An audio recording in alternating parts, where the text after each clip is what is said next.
احنا الإمام مالك عندنا بنى أصوله، بنى يعني مذهبه على أصول.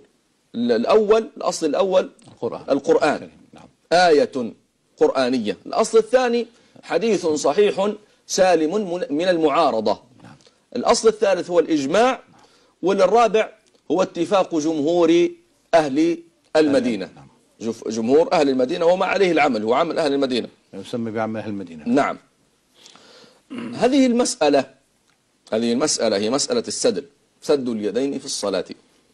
الشيخ عليش رحمه الله، احنا نبدأ من قوله ثم نعم. نتدرج للأحاديث وبعدين لعمل أهل المدينة إن شاء الله تعالى. ولما يعني أورد الإمام مالك الحديث القبض في موطئه وخالفه في العمل؟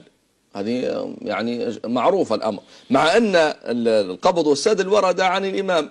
نعم. وانقسم حتى عندنا من علماء المالكية من يرجح القبض له. نعم. لكن احنا الآن نتكلم على المشهور. نعم. مشهور المذهب.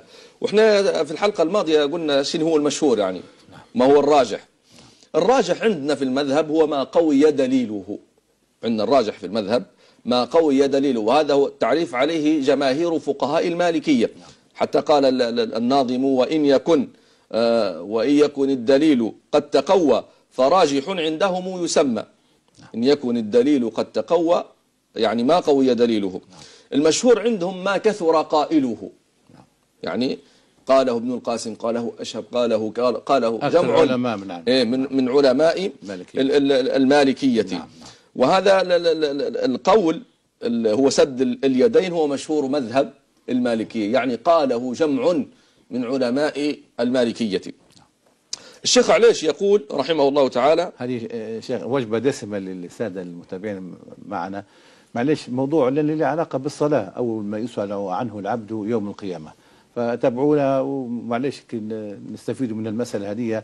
وما نبوش زي ما قلنا القلوب تتفرق، راهو يعني الحمد لله يعني الأمر فيه فسحة، ما دام كل فريق له دليل فليفعل يعني، ولا ننكر عليه ذلك بإذن الله. نعم. نتابع الأدلة مع فضيلة الشيخ محمد. الشيخ عليش في فتاويه، والشيخ عليش بالمناسبة هو من علماء ليبيا يعني. نعم. ورجل عالم له كتاب الفتاوى. قال: أما بعد فاعلم أن سدل اليدين في الصلاة ثابت في السنة. أول شيء الشيخ عليش أثبت أن السدل ثابت وين؟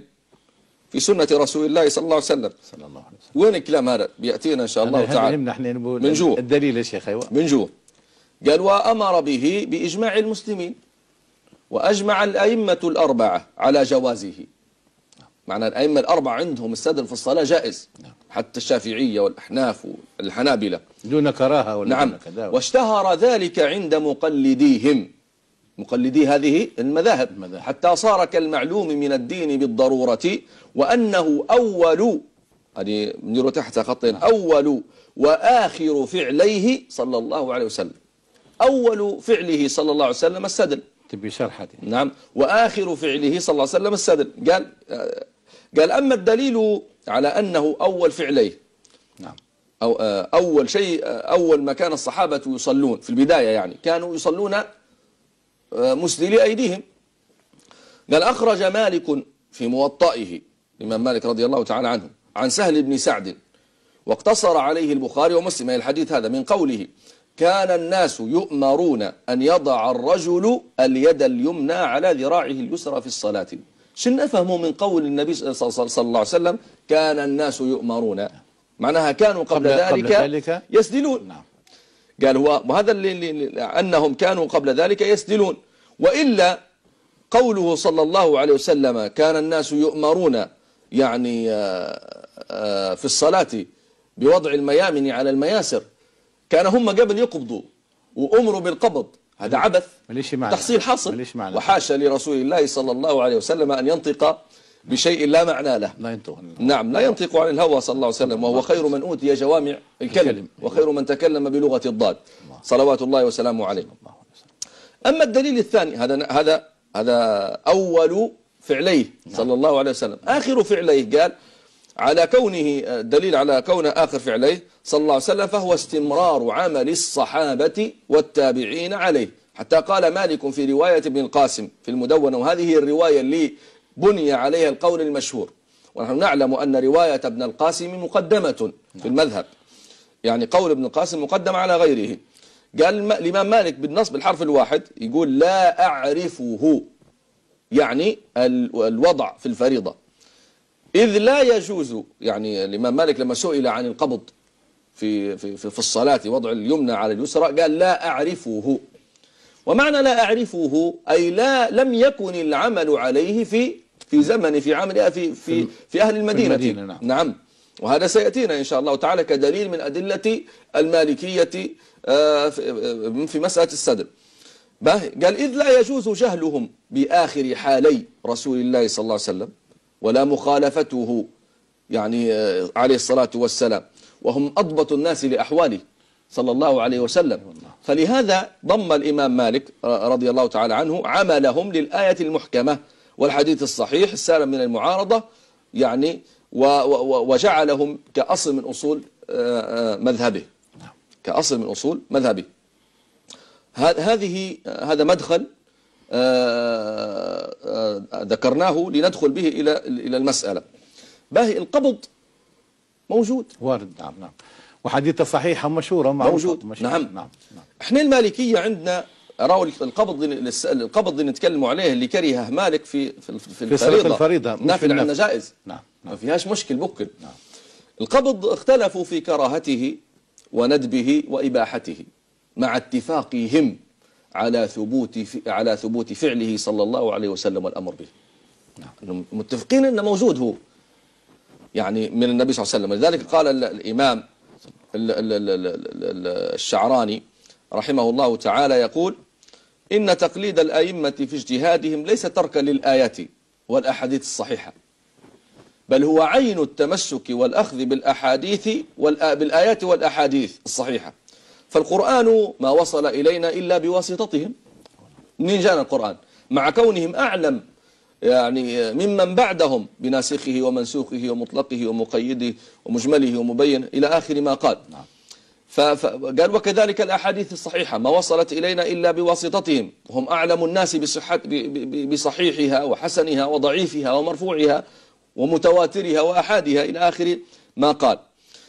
قال الإمام قال أما نسبة الجهل للأئمة المجمع على كمال علمهم المشار إليه في أحاديث الشارع الصادق المصدوق، يعني هذا قال افتراء على أئمة الدين. سبحان الله. مالك وابن القاسم هذان مجمع على إمامتهم بدون شك. الإمام مالك يعني ابن القاسم مجمع على إمامته. باهي شنو سبب اختلافهم هم توا؟ هذم قالوا ان القبض موجود، لكن قالوا في الفريضة مكروه، في النافلة يجوز. قلنا شيخ موجود في الموطأ. نعم موجود في الموطأ موجود القبض يعني. سبب اختلافهم في القبض في الصلاة هذا ابن رشد رحمه الله وهو أحد علماء المالكية قال هو أنه وردت أحاديث صحيحة في صفة صلاة رسول الله صلى الله عليه وسلم لم يذكر فيها أنه كان يقبض في صلاته. هذا الإمام ابن رشد. وثبت أيضا كما في صحيح البخاري أنهم كانوا يؤمرون بالقبض فيها. كيف نديروا احنا تو؟ فذهب بعض العلماء إلى أن القبض في الآثار التي فيها القبض هي زيادة من ثقة مقبولة، زيادة الثقة اللي هو الصحابي المعروفة في مصطلح الحديث هذا معمول بها. وذهب آخرون إلى المصير إلى الآثار، ذهب آخرون إلى المصير إلى الآثار التي ليست فيها تلك الزيادة، يعني ليست فيها تلك الزيادة لكون تلك الزيادة ليست مناسبة لأفعال النبي صلى الله عليه وسلم، وإنما هي من باب الاستعانة، ولذلك أجازه مالك في النفل وكرهه في الفريضة. هذا باختصار. علاش أجاز مالك في النافلة وكرهه في الفريضة؟ قالوا جاءت أحاديث فيها العمل النبي صلى الله عليه وسلم نقلت لنا صفة صلاة النبي صلى الله عليه وسلم وأنه لم يقبض، وجدت أحاديث أحاديث قولية صرحت بالقبض. نعم. كيف نعمل ذلك؟ قالوا الأحاديث اللي فيها القبض هي زيادة ثقة صحابي. نعم. وهي مقبولة عندنا. نعم. معمول بها. قال الإمام مالك كيف نديروا احنا؟ كيف نجمع يعني؟ ايه قالوا نجعل أحاديث القبض هذه الزيادة يعني نجعلها في النافلة للاستعانة. قال من باب وإنما هي من باب الاستعانة كما قال ابن رشد. وفي الفريضة هذه يتوقف فيها على ما اللي ورد يعني. أيوة في ما جاء في صفة صلاة رسول الله صلى الله عليه وعلى آله وسلم أنه لم يقبض. أيوة. فهذا توجيه ابن رشد لقول الإمام مالك كرهه في الفريضة وأجازه في النافلة. كيف جمع بين القبض والسدل؟ نعم. السدل في الفريضة والقبض في النافلة. وقبض في النافلة. نعم. ثاني الحديثين هو حديث أبي حميد الساعدي. هذا هو المعتمد نعم. وهو العمدة يعني. نعم. الذي أخرجه البخاري في الجامع الصحيح والنسائي وأبو داود وغيرهم. نعم. واللفظ لأبي داود اللي ابن ذكره تو. نعم. قال أنبأنا يحيى قال أخبرني محمد بن عمرو عن عطاء سمعت أبا حميد الساعدي في 10 من أصحاب النبي صلى الله عليه وسلم رضي الله عنه وصلى الله عليه. يعني كان بحضور 10. نعم. منهم أبو قتادة. نعم. وفي رواية وأبو هريرة حتى هو كان موجود معه. نعم. ومحمد بن مسلمة وسهل بن سعد وغيرهم يقول هذا من اللي يقول. نعم. نعم. أبو حميد الساعدي في حضرة أصحاب رسول الله. نعم. قال أنا أعلمكم بصلاة النبي صلى الله عليه وسلم. قالوا فلم؟ فوالله قال لهم فوالله قالوا له فلم؟ فوالله ما كنت بأكثرنا تبعا ولا أقدمنا له صحبة. لا أقدمنا يعني لا ماكش قديم أنت في الصحبة ولا أنت بأكثرنا اتباعا. قالوا فأعرض أبو حميد الساعدي أعرض عن هذا الكلام. قال كان رسول الله صلى الله عليه وسلم أعرض عن هذا الكلام وجاب لهم النص طول ما باش يناقشهم. ما يؤيد كلامها يعني. نعم ما باش يناقشهم. قالوا فأعرض قال كان رسول الله صلى الله عليه وسلم إذا قام إلى الصلاة أنا بجيب لكم طول ما نبيش نناقشكم. أيوة. يعني منه أقدم ومنه كذا ومنه كذا. وعلاش وأنت أقدم مني أيوة. وأنا أقدم منك ما فيش داعي من ليه الكلام هذا.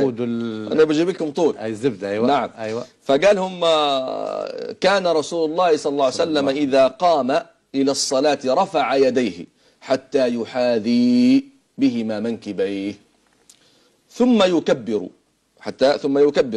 حتى يقر كل عظم في موضعه معتدلا ثم يكبر ويرفع يديه حتى يحاذي بهما منكبيه معتدلا ثم يركع ويضع راحتيه على ركبتيه إلى آخر الحديث. هذا حديث أبي حميد الساعدي. شنو الشاهد فيه؟ لما يذكر فيه القبض يعني. شن قال؟ اعتدال. قال ثم يكبر. نعم. حتى يحاذي بهما منكبيه ثم يكبر حتى يقر كل عظم في موضعه. الشاهد حتى يقر كل عظم في موضعه. أن اليديات يقولوا مكانهم. وين يقر العظم؟ عظم اليدين. سدل طبيعي. ترجع إلى مكانهما الطبيعي وهو السدل. قال به هذا الحديث طويل هو. ثم قال في نهايته ويضع ذلك في بقية صلاته حتى إذا كانت الجلسة التي فيها التسليم أخر رجله اليسرى وقعد متوركا اللي هو التورك عندنا احنا سيأتينا إن شاء الله. على شقه الأيسر. قالوا صدقت هكذا كان يصلي. أقروا يعني. صدقه الصحابة 10 منهم أبو قتادة أبو هريرة محمد مسلمة رضي الله عنه. سبحان الله. وهذا حديث الإمام أحمد بن حنبل أيضا حجة واضحة في السدل. قال لأن أبا حميد في مقام الاحتجاج على الصحابة المنكرين. كيف الإمام أحمد يا شيخ؟ الحديث هذا أيضا ذكره الإمام الذي يرى بالقبض. نعم ذكره الإمام. نعم. وهذا المقام اللي فيها أبو حميد الساعدي. نعم. هو مقام الاحتجاج.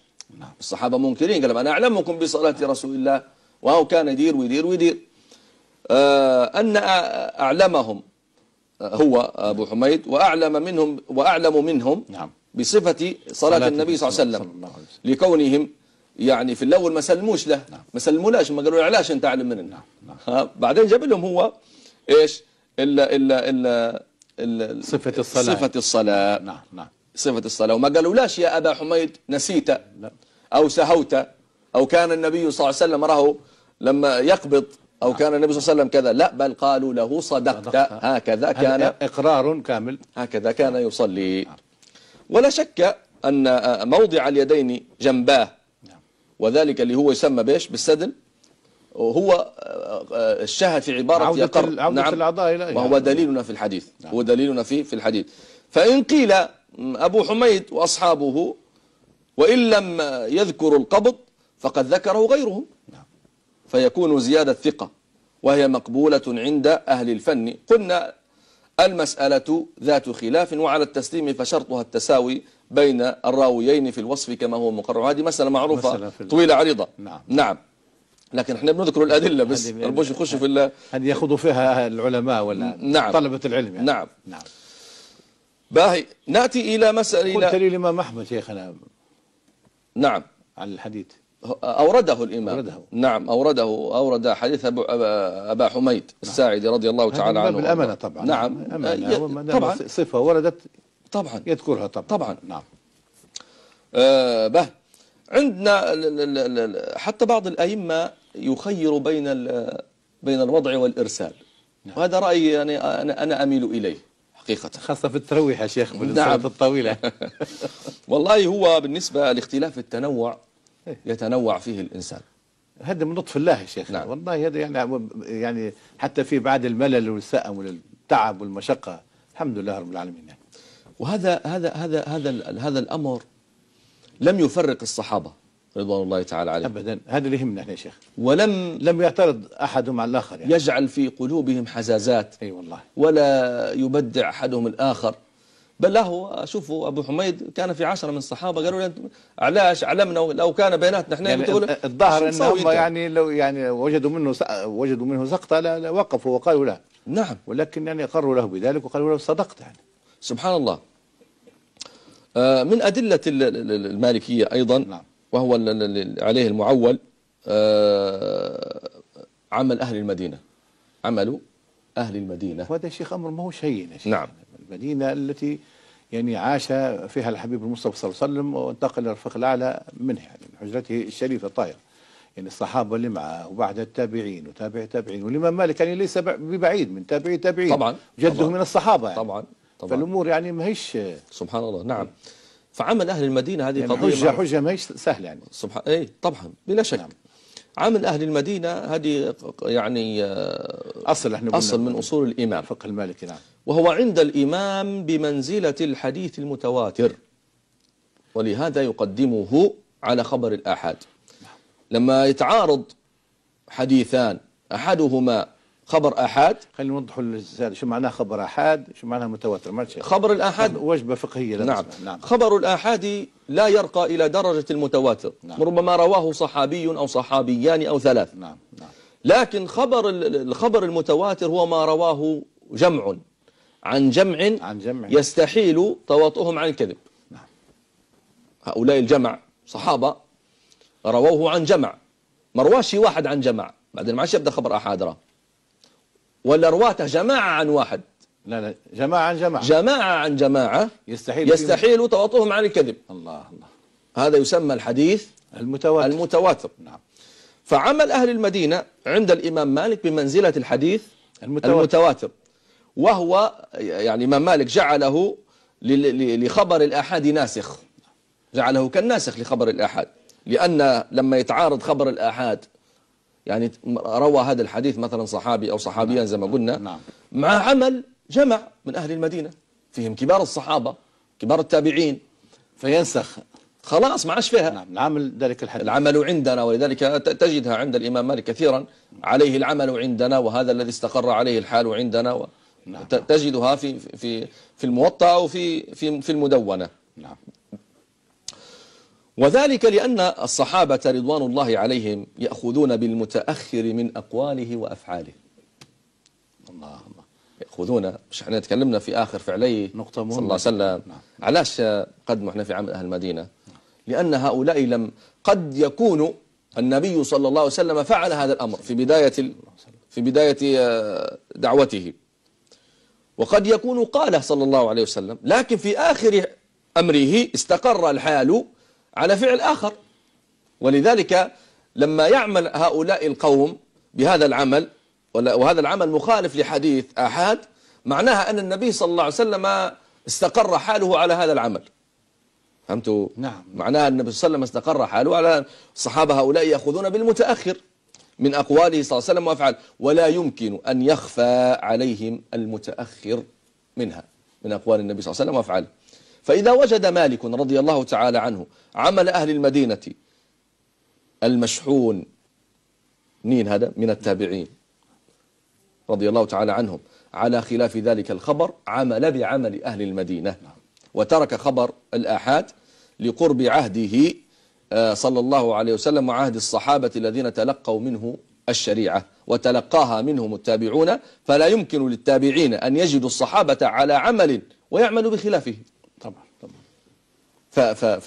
فهذا العمل جعله الإمام بمنزلة الحديث المتواتر، والمتواتر مقدم قطعا على خبر الأحد، هذه قاعدة معروفة.